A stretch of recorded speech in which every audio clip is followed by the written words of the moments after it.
So, hello friends! For today's video, gagawa tayo ng focaccia. So, ito yung version na madali lang. So, napanood ko sa University of YouTube. Medyo matagal siyang gawin kasi kailangan mo siyang, mas maganda yung result niya pag overnight siya. Pero, gagawin natin siya ngayong araw na rin ito.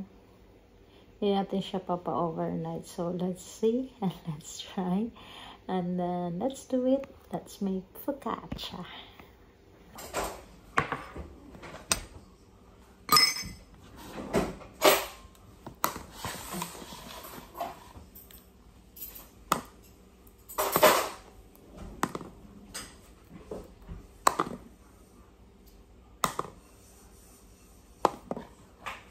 Grabe na yung liliit nito, no? Cherry tomato, no?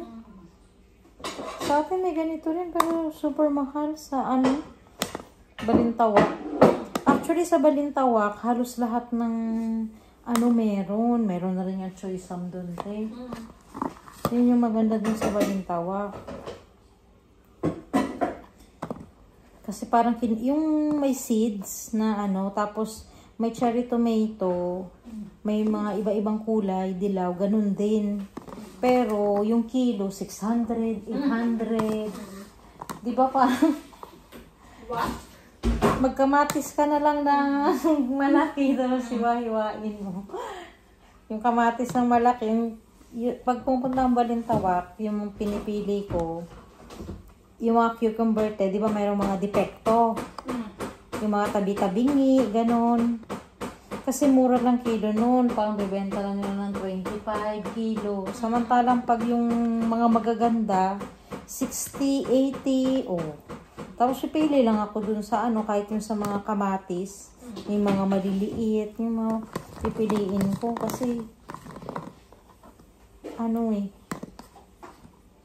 mas okay na yun.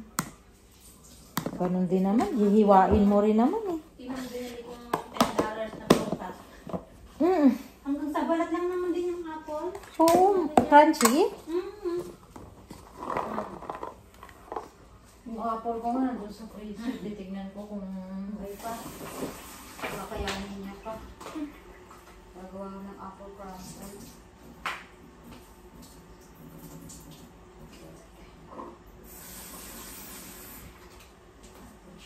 And bread.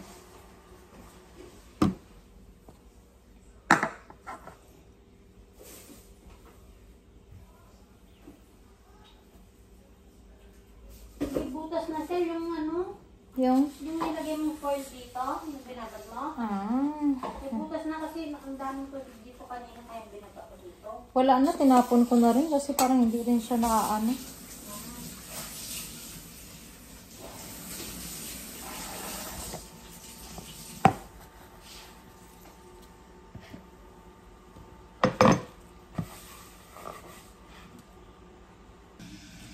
So, let's start. So, maglagay tayo ng 2 cups of warm water. Let's see. Yeah, just enough warm para mag-bloom yung ating yeast.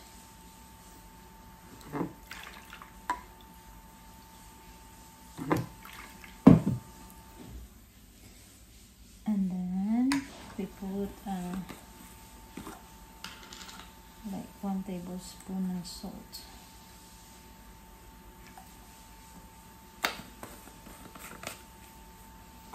And then, ang ating 2 tablespoon na yeast. So, ganito lang siya ka-easy gawin.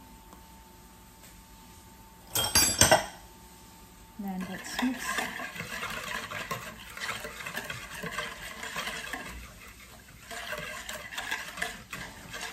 So, ito yung tinatawag nila na no knead. So, hindi na natin siya ini-knead pa. So, bago na tayong extra coconut oil. So, let's use any oil. So, pwede ka naman gumamit ng anything you like. Pag nagluluto, so it's up to you. Lagi kong sinasabi, it's up to you kung anong yung preference. And then 4 cups ng flour. So like 8 ng ganito dahil ito ay half. Two, 3, 4, 5, 6, 7, and 8.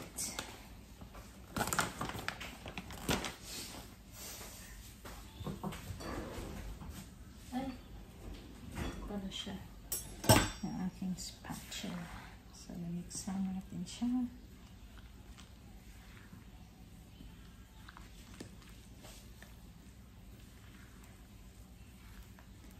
So, hindi mo talaga ito malinid kasi nga masyado siyang wet.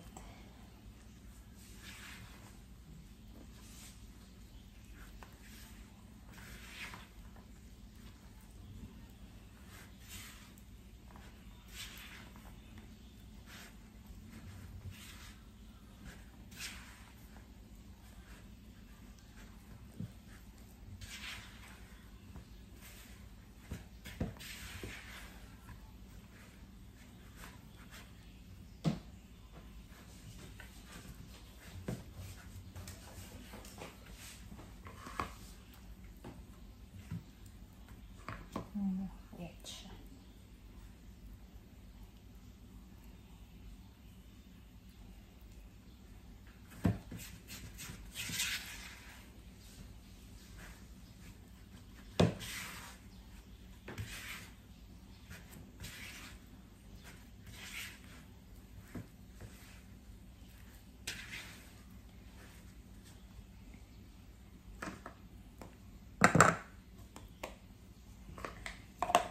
Sama tayo na tayo.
Just for 20 minutes.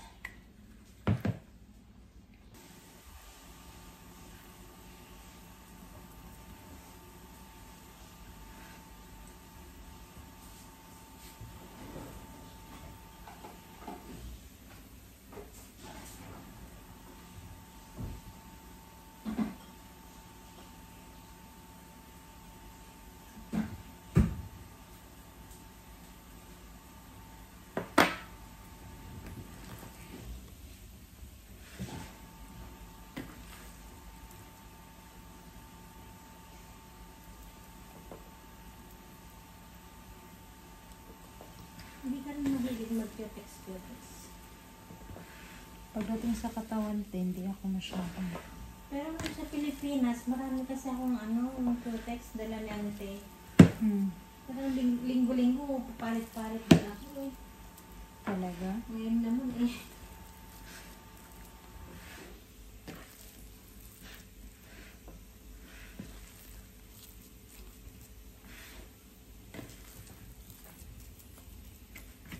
So, it's not another 30 minutes. Sabi na mag-rest. Ay, ako. Ring lang. Wala na. Nawala na. Oo, kasi narinig ko nga yun eh. Ah, narinig mo rin. Oo, narinig ko. Pero siyempre nandun ako sa second floor.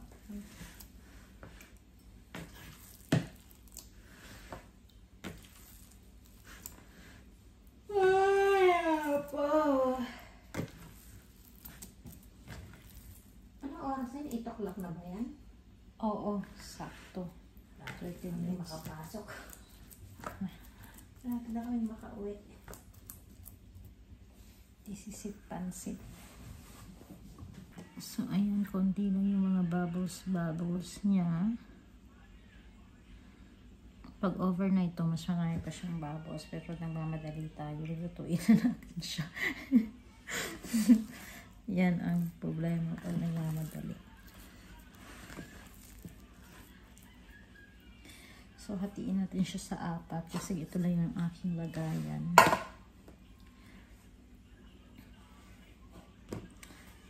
So, lagyan natin ito ng maraming oil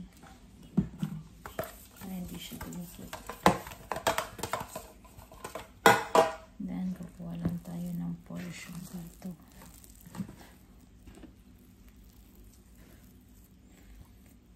Like siguro 3 gawa.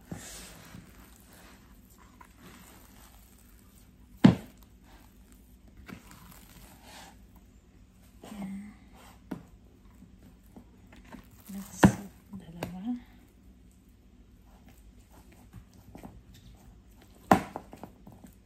Lagyan natin siya ng maraming oil. Olive oil kasi dapat to eh. Dahil mahirap lang tayo.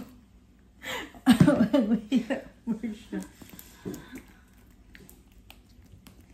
Let's see yung kinalabasan nitong focaccia natin.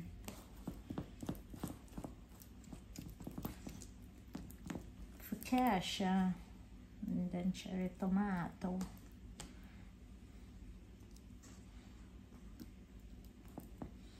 Then, dahil wala rin tayong oven, magtyaga tayo sa air fryer.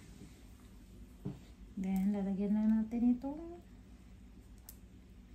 rosemary ba ito, Teno? Rosemary.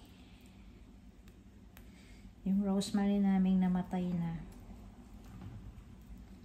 Sana mabuhay muli.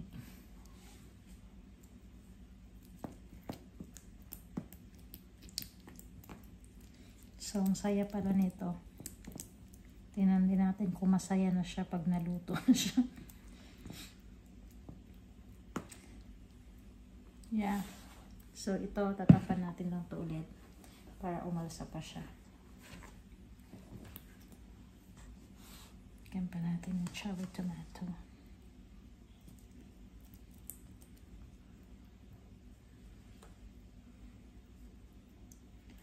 You can make whatever you want. Chick, chick, chick. Preheat ko na muna yung ating